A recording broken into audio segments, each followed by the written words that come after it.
Okay, so today we have 3 short talks on the theme, often one of my favourite evenings of when we have a theme. If you've been here the last few weeks, you'll realise we're in the middle of a theme which is looking at the wheel of life, how to get off the wheel of life and the goal that we're moving towards. But we're still very much in that wheel at the moment. And what we're going to hear about today is 3 of the realms. So the last couple of weeks we've had talk on these 6 different realms of human experience, of states of mind that we can find ourselves in. And we heard last week about the 3 states of being the animal state, the God's realm, and the human realm. And in particularly how what we're trying to do really is spend as much time as we can in the human realm. So what we're going to hear tonight is 3 short talks. I'm going to start off by talking about the Asuras or Titans realm. I'll explain a bit more what that is. Then we're going to have Pete Benyon, who I can't see, but I'm sure he's here. Hooray. Who's going to talk about the hungry ghosts or the Preta realm. And finally, Dharmamayi is going to talk about the hell realm. So it's really, I'm really grateful to people's generosity to come and talk in public about their experience. I'm particularly grateful to Pete because it's his debut on Sangonite, so it's quite a big thing. And it's also fantastic to have Dharmamayi back. Dharmamayi's been taking a little bit of time off while she recovers from her illness, and it's so fantastic to have her here again tonight. So I'm going to start by talking about the Asura realm, or the Titan realm. So this is a realm which is, okay, so we're going to be timed. It's an important thing. So Sarah's going to time us. She's going to wave the feather at 12 minutes, and hopefully we'll finish about 15. But if I just go over a little bit, I've got extra, whatever, I'm allowed to do that. Because I'm an Asura, yes, I'm feeling quite competitive, I'm feeling quite aggressive, I want to win, basically. So that's what Asuras are. That's the state of mind where we're in this very competitive state of mind. We're restless, we're suspicious, we're jealous and envious of other people. We want ourselves to be the winner. And traditionally, the Asuras are fighting the God realm. They're fighting the gods for the wish-fulfilling tree. So the gods have this lovely tree that will just make any of your wishes come true, and the Asuras really want that. So it's a place of egoism, always wanting to be better, always wanting to be superior than other people. And sometimes the Asuras fight the gods, the Devas, but when they're not doing that, they fight themselves. And interestingly, the Asura realm is said to have the same comforts and the same potential for beauty and things as the heaven realm, but the Asuras aren't able to enjoy it because all they enjoy is triumphing over somebody else. And Asuras can't trust anybody because they imagine that other beings are as self-serving and as egotistical as they are. So everyone's seen as an enemy, and it leaves an Asura isolated and feeling really isolated in anxiety and fear. And I did a little bit of research when I was putting the talk together and read a really interesting little story about how Asuras are created. And it's that when a Deva, or a god's time in the heaven realm, is ending, he or she is plagued by a subtle but growing sense of dissatisfaction. So they start to feel dissatisfaction. Even though they've been in the heaven realm, it's been going great, they start to feel dissatisfied. And then the Deva might react to this with a fear of loss, and then start to really foster a sense of paranoia and jealousy.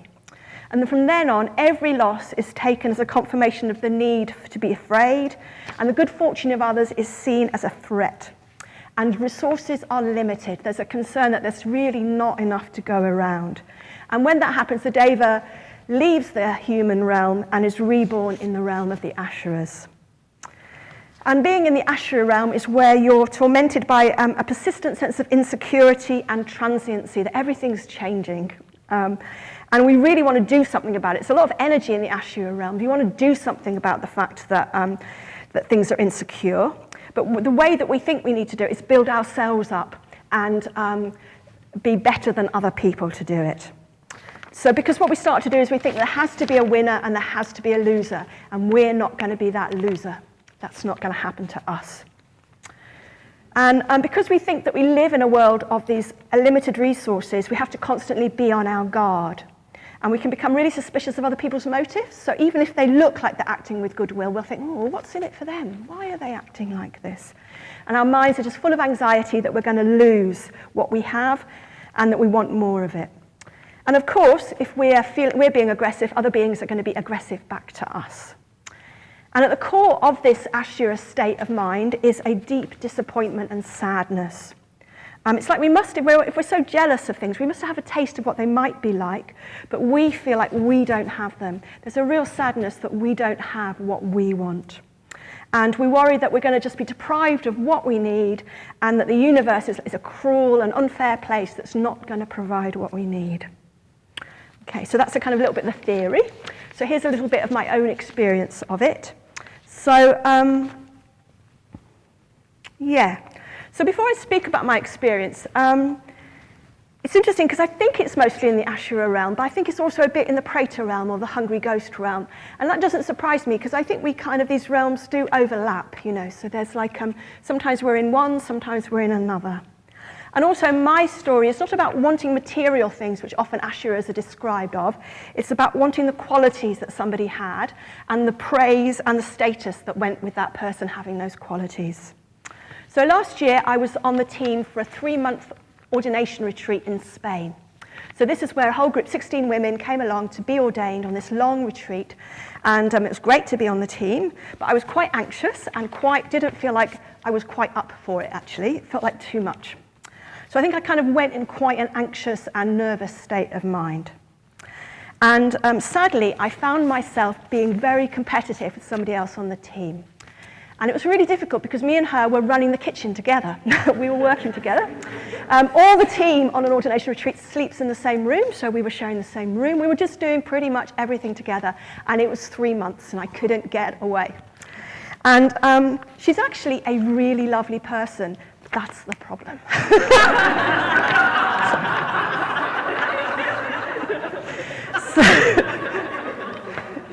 So she's really, really easy to praise. She's really easy to like. She's a great cook. She's such a great cook. And we were cooking together. And actually, I thought I was quite a good cook before I went, but she's like a really good one. She's also Akashavana is off-grid, so all the kind of power, electricity, water and stuff, you have to look after yourselves. And I'm a bit clumsy with objects, I'm not very practical. And she's so practical, just amazing. Like she could just change a gas bottle in a thing, and I was there for hours going, oh, now what do you do with this? And, anyway. Very warm, very extrovert, very loving to people, very kind, all these kind of things. So she got very easy to praise. About the second week in, she sang this beautiful lilting Gallic song, so sad, at one of the pujas, and everyone was just like, that's the most amazing thing. And I was thinking it was the most amazing thing too, but I was like, yeah, but what about me? And then it kind of all started to go a bit really crazy, because I was just really buying into some competitiveness that was just based on such silly things. So I've got a bit of a thing that on these kind of retreats, so towards the end of the time, the weather did get quite nice, and you can sunbathe. And I have skin that does go quite brown, even though I'm quite fair. So one of my things is, I go quite brown. But this lovely woman is really dark and goes really brown, like you can't. And then another of my things is that I'm quite adventurous and I like going up in the hills. And this woman, even though she wasn't that bothered actually, has an amazing sense of direction, knows the names of all the trees and the birds and everything like that. And was just like, so just kept covering up all these things.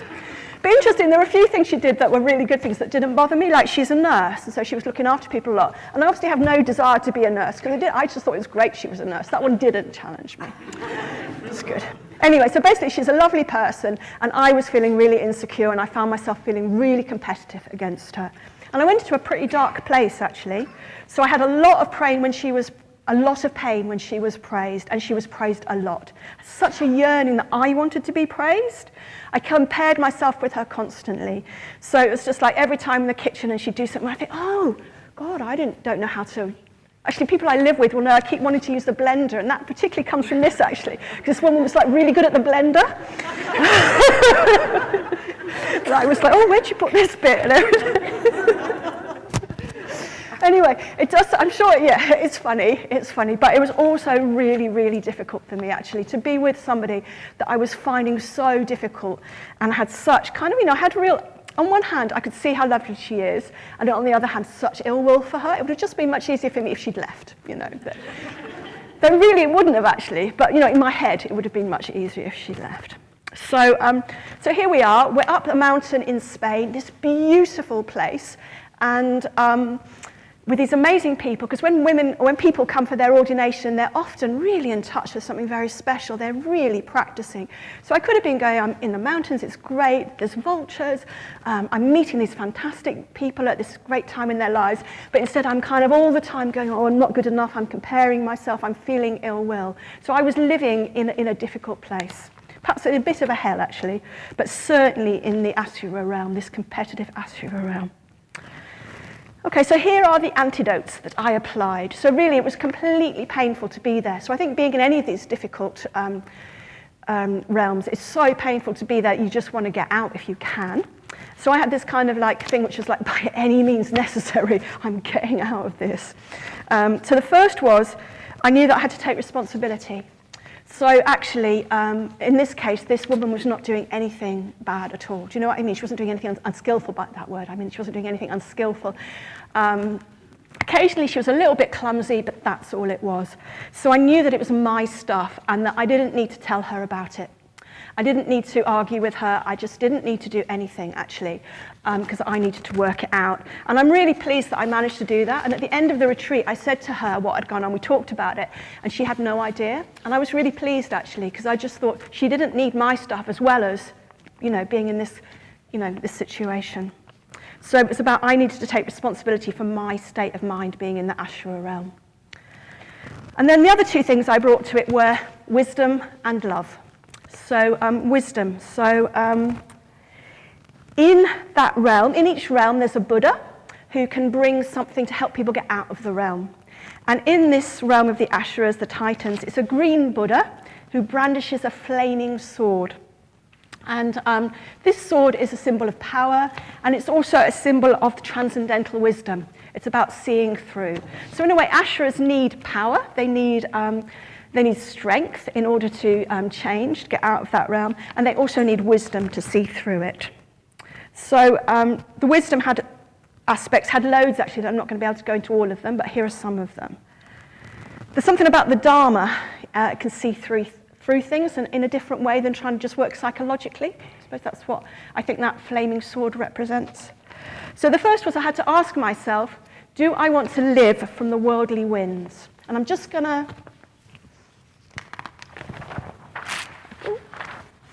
So if you know the worldly winds, this is just to remind you. If you don't know them, they're really worth finding out about, and I'm not going to go into great detail about them.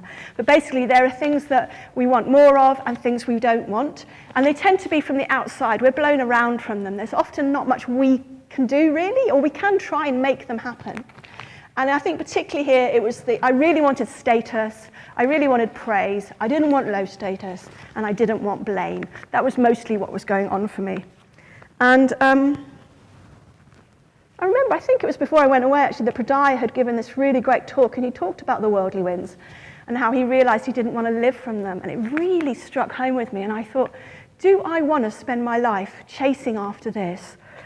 Or not? What do I want to live from? And actually, I thought, I want to live from the precepts. That's what I want to live from. So I wanted to have that as my guide. So no longer desperately wanting this praise or status from people, but thinking, no, this is about how I want to live. And the question that I gave myself every day was, can I spend the day thinking about what can I give here? So instead of thinking, what can I get, please praise me everybody, or whatever it is, I thought, what can I give? Even if I'm feeling in a lot of ill will and a lot of difficulties, what can I give to my cooking partner? What can I give to the people on the retreat? And when I was able to do that and live from that, it really turned it around. The second thing is realizing that, of course, comparison, even if you are thinking you're lower than somebody else, well, basically, it's being really self-absorbed, you know? It's really just thinking about yourself a lot. And it's conceit. So the Buddha was really clear that whether you think you're better than somebody, whether you think you're worse than someone, if you think you're the same as someone, it's all conceit. Because comparing is a really weird thing to do. It's not in line with conditionality, the way that we all change all the time. It's fixing myself and it's fixing other people. So I thought, so that was really helpful to think this is just another form of conceit, this self-obsession that I've got with myself. And also, to be kind to myself, I thought actually this conceit, comparison, it's one of the last fetters we break before enlightenment. So it's further up there than kind of like craving or anger or ill will. It's one of the last ones, so it's quite a difficult one to work on as well. Another thing I asked myself is, am I defined by these skills? Do you know what I mean? Do I want to define myself by how well I can make a meal? Is that how I define somebody else? Do you see what I mean? It was just like, well, no, actually, I don't think I would. So there was like seeing through that, seeing that the kind of rather arbitrary things I'd chosen that I wanted to compete with somebody against, they were arbitrary. They were arbitrary. And then conditionality, so another person's skills and my skills, well, they're the result of many years, aren't they? There's the education you've had, the conditions you've been in. It's like, it's kind of, I can't suddenly. So for instance, the cooking one, it was like, so my friend had actually, she'd worked in a hotel for a few years. So no wonder she could cook quite confidently and do the blender. Do you know what I mean? So, it was like, in a way, I was just giving myself, it was like these views I had about somehow I should magically be able to do the blender. Oh, okay. And then the last wisdom one is about, we're not limited, okay? So my friend is lovely and warm and very skilled. That doesn't stop me from also being lovely and warm and very skilled. It's not like there's a shortage of them in the world, which is when I'm in the Asura realm, that's how I feel. I feel like somebody else's qualities mean that I don't have those qualities, and that's not true. In fact, the more they have those qualities, probably the more my qualities will grow. Okay, so then the second wing of my approach was love, compassion, kindness. So the first of all was just that I needed to all the time bring compassion and love for this being that happens to be me, just as I would to somebody else. It's illogical not to do it to me as well. And in fact, I'm the person that I can bring compassion to most, in a way. And I have a lot of, conditioning that makes that difficult for me. And it's just like I need metta, just in the way that anybody else who is suffering. And secondly, realizing that I was fighting myself in an Ashura kind of way about this. If you see what I mean, I was having this internal battle about it. I was really shameful. I felt very shameful about being so competitive and so kind of, having all this ill will to somebody. And that shame made it very difficult, actually. And I think when you're experiencing shame, that's when we really need the metta. And I think when I'm experiencing shame, that's when I need the metta. And when somebody else is experiencing shame, that's when they need the metta as well. So metta, unconditional love for my, and then looking at the underlying sadness about it. I talked about how in the Preta realm, there's this underlying despair and sadness that's underneath the competitiveness. And that I just needed to give myself metta for that. Luckily, I was on a retreat. I could do a lot of meditation, so I could really try and experience those sensations. And actually, it wasn't as horrible as I thought it was going to be, but nor does it give up easy. Do you see what I mean? Like, it wasn't as horrible to experience, but I have to keep doing metta. I have to keep doing the metta bhavana, and I have to keep doing my practice, the Amitabha practice. And then gratitude. I think gratitude is one of the very strong antidotes for the Ashura realm as it is for the hungry ghost realm. So if we can appreciate what we already have, we don't need to crave what other people have, and we don't need to compete with them for it. And then I talked about it with somebody else. Okay, so we've come to the end. Just 2 minutes extra, maybe. So basically, I suppose what I learned from it was, first of all, it was a real experience of being in mind-made suffering, because it was all coming from me, the suffering, okay? I could have been having a fantastic time, as I've said, in the mountains with these lovely people, but I had taken myself into the Ashura realm. So much of it just kind of gave me more faith in that thing about so much of our experience comes from our own minds. And I learned that when I'm feeling shame, or when someone else is feeling shame, we need metta, and just the power of metta. So I think those are the things which can really help in the Ashura realm.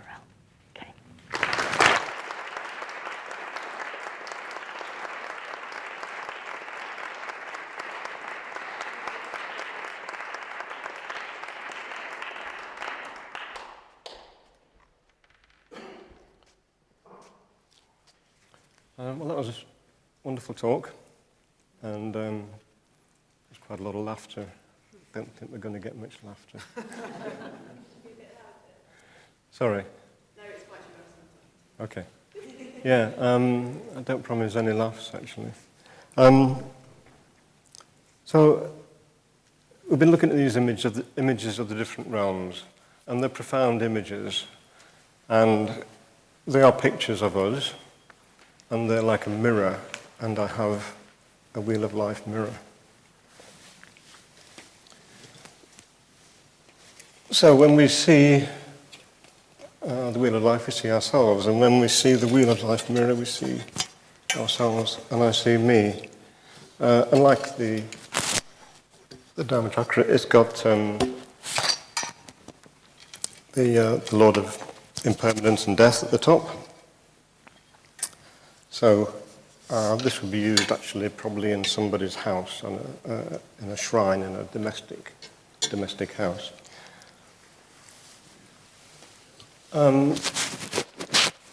The richness of the images, we're trying to get behind them, have a look at them, see what's behind them. And, I look at most of those images of the realms, and they seem fairly familiar, quite accessible. The whole realm is rather scary, but we're familiar with that kind of imagery from the medieval portraits of Hieronymus Bosch. But, the one realm that I look at and think, that's horrendous, is the realm of the pretas, the hungry ghosts. This is so grotesque. How can I quickly or easily engage with that? And yet, I pass through these realms, all of them. So what I have to do with that one is actually turn down the dial. Because we see these creatures with these distended bellies, utterly grotesque. They've got pinned necks, they can't get any nutrition, any food down them. If they do, it turns to fire and causes greater pain. And if you look at the painting of the Wheel of Life, of that Preta realm, they've created a desert. There's nothing there behind them, it's just desert. There is nothing there that would give them sustenance or nutrition. And that's the landscape that you create in that realm. We associate the realm with addictions to drugs, alcohol, pornography, the consumer society, all the things that we are promised will make us happy.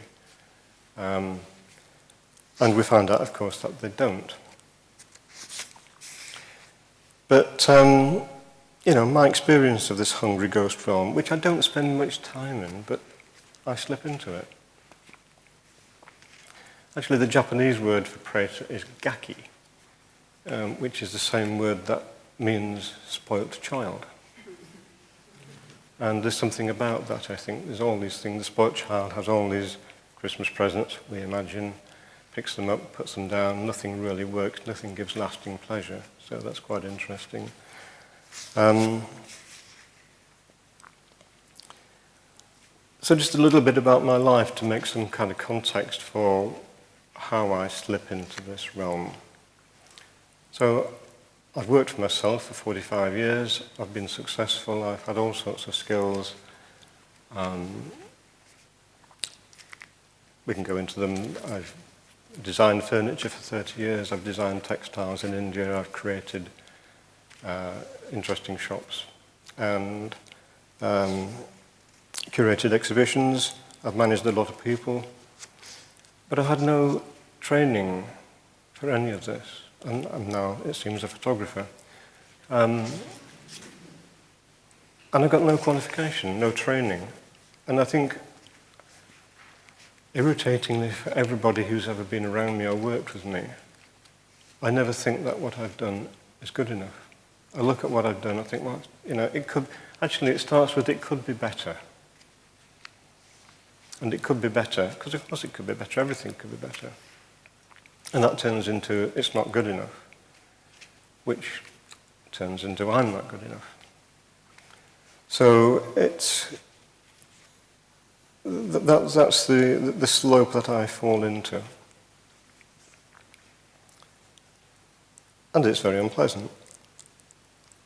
I don't spend most of my time thinking that, but that's where I do go.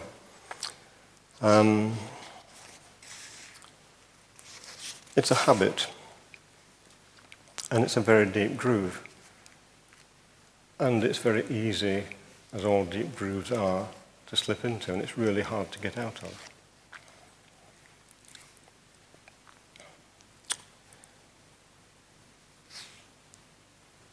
And in that state, I built an inner landscape in my mind.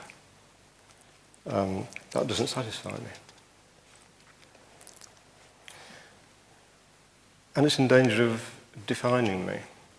I'm in danger of letting that landscape define me.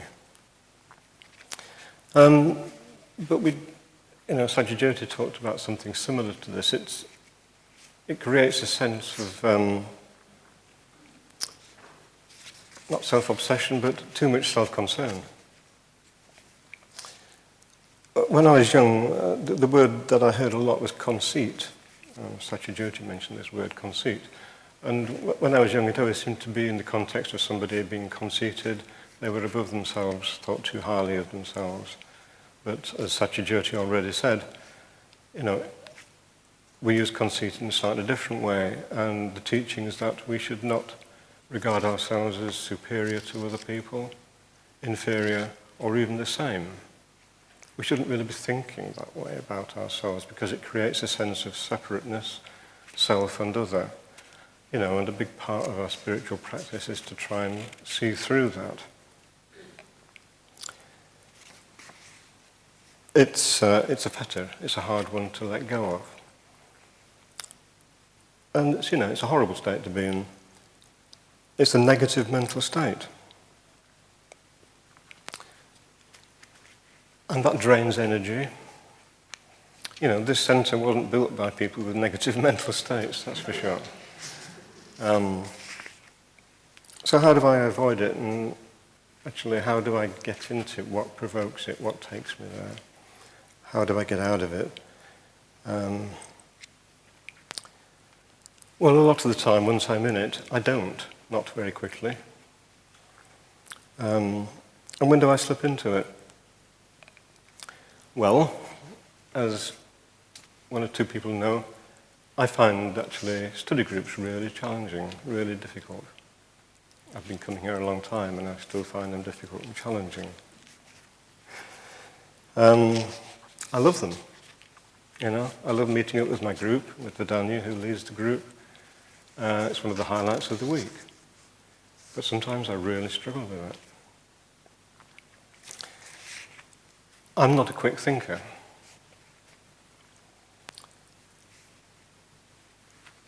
I don't actually have a lot of experience, positive experience of debate and discussion, and I profoundly dislike disagreement. So, often in a group, I'm too slow to say what I want. Often I don't feel I'm coherent enough to put my point of view across. And, I'm slipping down into that groove of I'm not good enough. And behind that is a bit of an inkling. Well, it's actually what's going on is that I wish I were different than I am. It's a profound dissatisfaction. I'm not the person I want to be in those situations. I have an unfulfilled craving to be different than I am. And it doesn't always happen, but when it happens, it takes me into quite a glum place.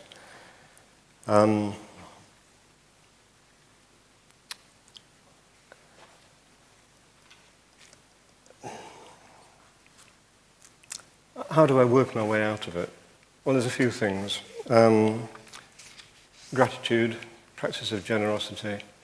Actually, I'm trying to get away from myself, actually, at that time. I'm trying to be bigger than I am. So turning to other people, taking my attention elsewhere, getting rid of this self-obsession that's emerged. I heard the Dalai Lama once give a talk, and he was asked, you've seen terrible things to your people, your culture's been destroyed, don't you ever get down? And he said, well, no, if I see that one coming, I just turn my attention to somebody else. And I think that's a really good way to do it. At Padmaloka last year, Padmaraja was saying that he gets a lot of people that come and see him. And the most common thing that people want to say to him is that they don't feel they're good enough. It's quite prevalent, I think. But it's quite hard to actually accept that good enough is good enough. So earlier today I was in this realm. But the good news is that I just find that after a few hours it just fades. It slips away. And I start to laugh at myself. I had a couple of seamstresses worked for me about 30 years ago, and sometimes they were making futon cases for me. And sometimes I'd have an idea that was probably a little bit more ambitious than what we normally did. And I'd be overly concerned, can we make this perfectly? And they would just take the cloth from me and say, what are you like? This great Sheffield phrase, what you like. And they'd just take it away and get on with the job. And I'd be worrying about, could it be perfect? So, at a certain point I start to turn this round, laugh at myself, what you like, Pete. But more profound than that, when you start to look at this more closely and keep looking at it, what's there? And this sense of lack, this sense of wanting more than there is, it's only created entirely in here. But when you look at it closely, there's nothing there, other than just the experience of there being something missing. Actually, there isn't. It's just a neediness and a kind of belief in it. I'm quite glad that you're waving that peacock feather before I dig myself a hole. I think being part of this Sangha is just a great privilege and great opportunity to be part of something that is certainly a lot bigger than me, which I think is a way to stop thinking about me. Thank you.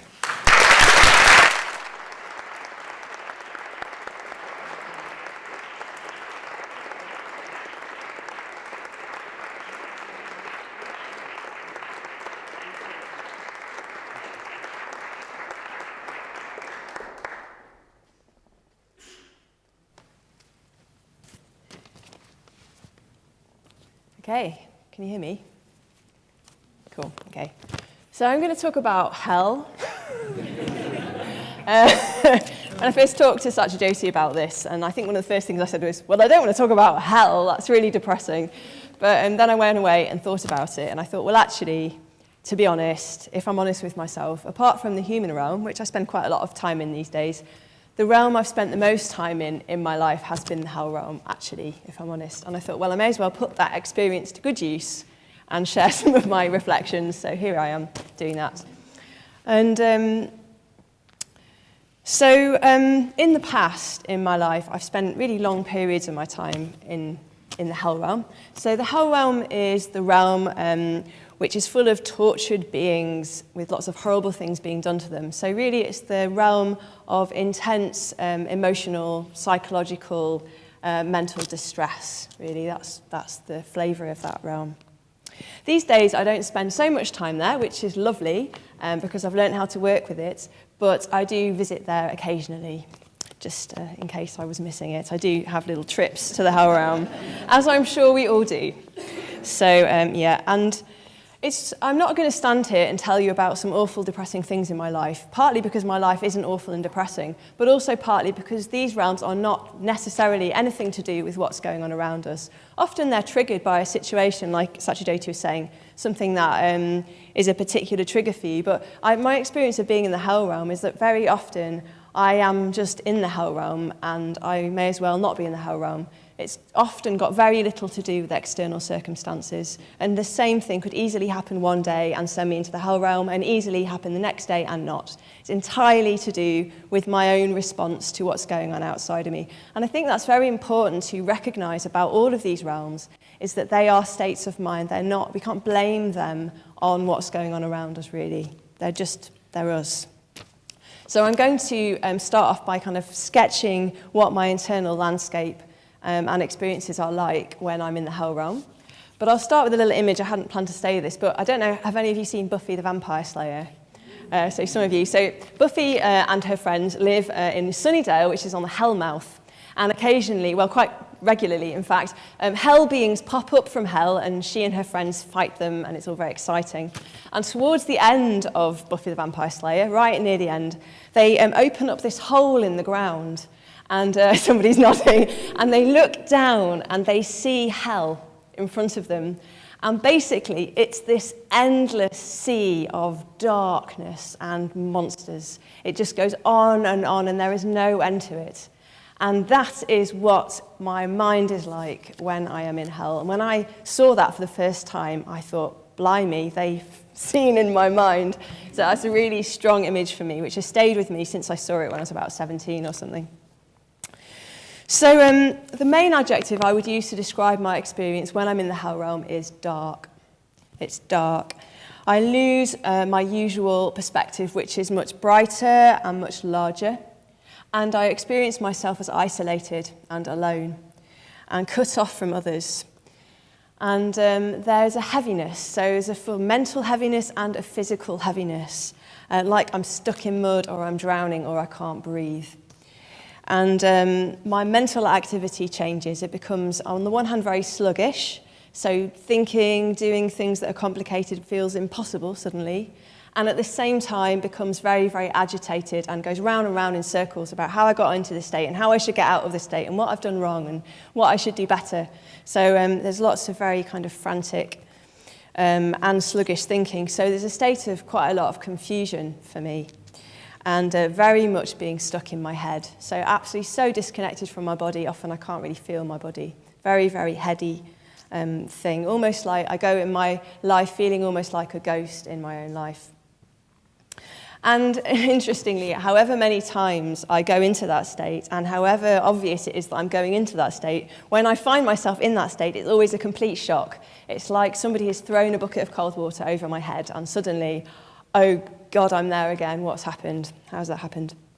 And a world which I ordinarily experience as quite joyful and beautiful suddenly is completely bleak and empty to me. And it's just as like that. And I remember a time 8 or 9 years ago, I think it was, when I was trying to shake off a state like this. And I went for a walk in Riverlyn Valley, which is a very beautiful little area down the road. Some trees and a river, and it's lovely. And I was walking around there, and I sat down on the bench, and I was looking at the trees and the river, and I was telling myself that this is beautiful. This is really nice where I am. But I just could not see it. I sat there, and whatever I did, I just could not experience any beauty at all.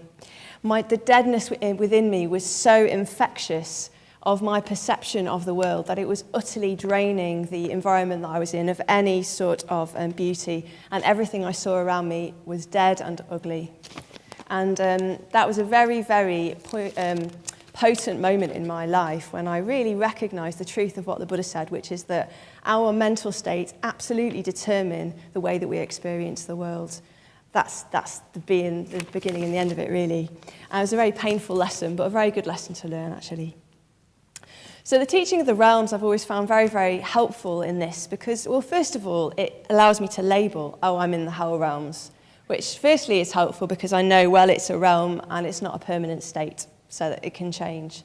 So because when you're in the hell realm, when I'm in a hell realm, it feels like it's never going to end. There's no perspective at all. So knowing that it is an impermanent state is very helpful. But also I find it very helpful because it gives us a clue about what we need. So in the hell realm, the Buddha is offering the hell beings ambrosia, sort of a balm, a nectar. So just alleviating the extreme suffering a little bit, first of all, is what we need in that state. So I want to share a few reflections about things that I've found that have helped me with that. I mean, there's loads, but I'll just focus on 3, really. So the first I want to talk about is, connection.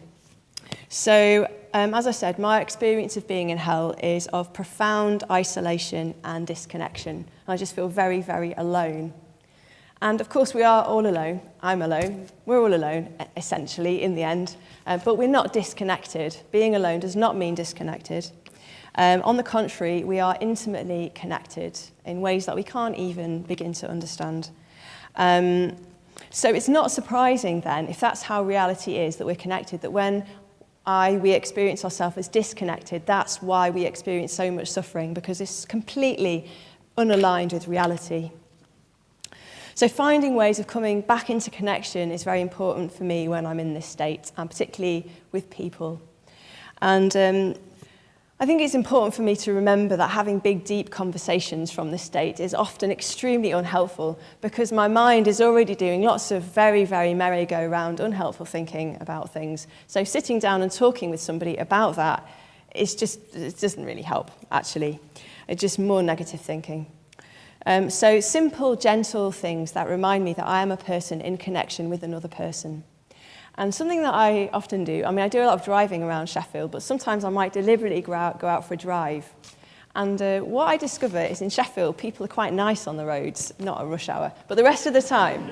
And especially if you're driving around Walkley and Crooks, and it's all quite relaxed.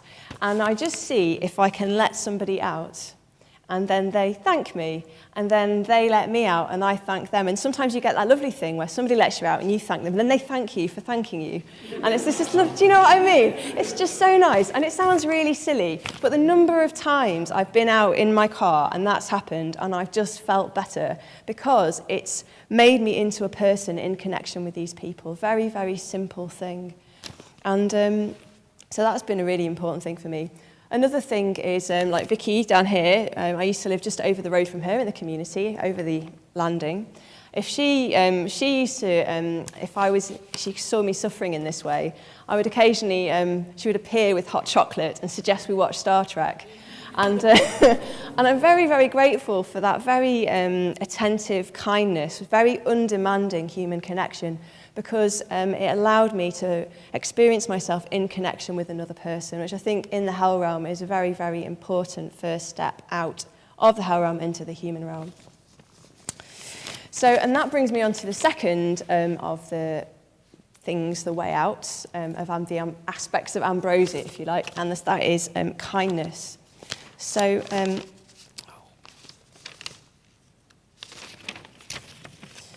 yes, I think a big difference for me between suffering in the hell realm and the human realm, because of course the human realm also has suffering. It's important to remember that. But in the human realm, if I'm suffering in the human realm, there's still a perspective, and I can still experience love and warmth and compassion, and also pain at the same time. In the hell realm, I can't experience any of those things. My heart is utterly locked down, closed down, and there is no metta in my experience. And again, that's really obviously going to be a painful state. We talk about metta and the associated positive emotions being like the heavenly abodes, like dwelling in heaven right here and now. So it makes sense that taking that away completely is going to leave you in the opposite of heaven, which is hell. So again, it's very small things that can help with this. I often have no hope whatsoever of producing thoughts of loving kindness towards myself or anybody else in that state. And I think that's too much to ask, actually. And so for me, like, I had a little trip to the hell realm quite recently, and it was quite intense. And I realised very, very quickly there was nothing that I could do. I couldn't pick up the phone and talk to anybody. I was a bit helpless. But what I could do is I could eat a nice meal. I could put comfortable clothes on. I could wrap myself in a blanket and watch Star Trek. And I could have a shower which was warm on my skin. Very, very tiny acts which are some part of me trying to express a positive, loving attention towards myself. And even though they're very, very tiny things, it's like a little chink of light starts to thaw something within me, and I start to come back into relationship with my heart and out of the hell realm back into the human realm. And I think it's quite heartening to recognise, because we are so conditioned, sometimes it doesn't take very much actually to change, to make quite profound changes in our mental states and in our lives in general actually, because everything's so knotted together. Just one little thing can make a big, big difference, because then it all starts to unravel. And I think that's very, very encouraging. And then the final thing that's related to that is an allowing or turning towards what is happening. So I think often for me, a lot of the hell that I'm actually experiencing is an inability or an unwillingness to actually be with a pain that I am experiencing or a difficult emotion. And we talk about the second arrow. So the first arrow is the initial pain, the initial discomfort, whatever. And then the second arrow is the unhelpful response that we have to whatever's just happened. So for me, in my case, I might be experiencing grief or sorrow or anger or fear or whatever it is. And then if my experience is just to go, no, then that's going to just cause me lots more suffering. And I think that's often what can catapult me into a hell realm and keep me there. Because, of course, I'm fighting with reality again, another way of fighting with reality. And, of course, that's going to cause me lots of suffering. So, so what to do about that? I mean, one thing that's important for me in this is music. So I play a lot of music, I listen to a lot of music, and I'll choose something that resonates with the state that I'm experiencing. So often it can sound quite miserable, but actually that's quite good, because what's happening there is I'm hearing something sad that resonates with me, and it allows me to access whatever's going on underneath the sort of slightly dead, closed down thing. So I start to be able to experience, oh, I'm sad, oh, I'm whatever, I'm frightened, and I start to be able to experience ow. And ow is in the body. Ow is not thinking. And I definitely find that if I can experience an ow and come out of my head into my body, ow, this hurts, I'm out of the hell realm. And it's still painful, but it's okay, because, suffering is a very normal human thing to do. We all suffer, but it's possible to suffer and it not be the end of the world. And in the hell realm, it is the end of the world. And also when I play music, it allows an expression of that as well, because it's very difficult to express the pain of being in the hell realm in words, but music's very helpful in that way. Meditation is also helpful in this way for me. It allows me, it's an opportunity really just to sit down and be like, okay, fine, let's just have all my experience here. But I do think meditating in the hell realm comes with a bit of a health warning, because you have to be very careful, because it's so easy to get sucked back into the vortex of thinking, which is just going to pull us down into something darker even. But if I can actually sit with my emotional experience, my embodied emotional experience, and not get caught up in the thinking, it's a huge relief. It's a bit like somebody has given me a balm, like they've taken a big weight off my shoulders, because I can breathe a big sigh of relief and think, it's okay. It's okay to hurt, actually. There's nothing wrong with it, really. And I feel like I can stop running and take a proper breath, finally. So there's lots of other things, but those are three of the things that help me. And, we're all very different, and we've all got our own mental landscape. So your hell might be very different from my hell, but maybe some of what I've said resonates with you. So if it does, then think connection, think metta, and think allowing.